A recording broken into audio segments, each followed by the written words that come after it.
આ તરફ ડાંગ જિલ્લામાં પણ સવારથી ધોધમાર વરસાદ પડી રહ્યો છે। ધોધમાર વરસાદથી ડાંગની નદીઓ જીવંત બની ઉઠી છે।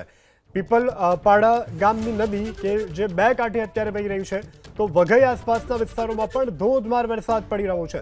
વરસાદને પગલે પ્રકૃતિ અત્યારે સોળે કળાએ ખીલી ઉઠી છે। ડાંગ અત્યારે કંઈક અલગ ભાસી રહ્યું છે, કારણ કે ચો તરફ લીલી હરિયાળી જોવા મળી રહી છે અને આ પ્રથમ વરસાદમાં જ ડાંગની નદીઓ બે કાંઠે વહેતી થઈ છે। પ્રાકૃતિક સૌંદર્ય પણ આંખે વળગી આવે તેવું અત્યારે ડાંગમાં ખીલી ઉઠ્યું છે અને લોકોને ગરમીથી પણ રાહત મળી છે। આખિરકાર કાગડોળે રાહ જોવાઈ રહી હતી કે ક્યારે વરસાદ આવે। આખરે ચોમાસાના વરસાદની પ્રથમ એન્ટ્રી થઈ છે અને પ્રથમ વરસાદમાં જ ડાંગના નદી નાળાઓ છલકાયા છે। ડાંગ કે જે કુદરતી ખોળે બેસેલું હોય તે પ્રકારે અત્યારે દ્રશ્યો આહલાદક સર્જાયા છે। તો આ તરફ સંઘ પ્રદેશ દમણનો દરિયો પણ તોફાની બન્યો છે। દમણના દરિયામાં ઊંચા મોજા ઉછળ્યા છે।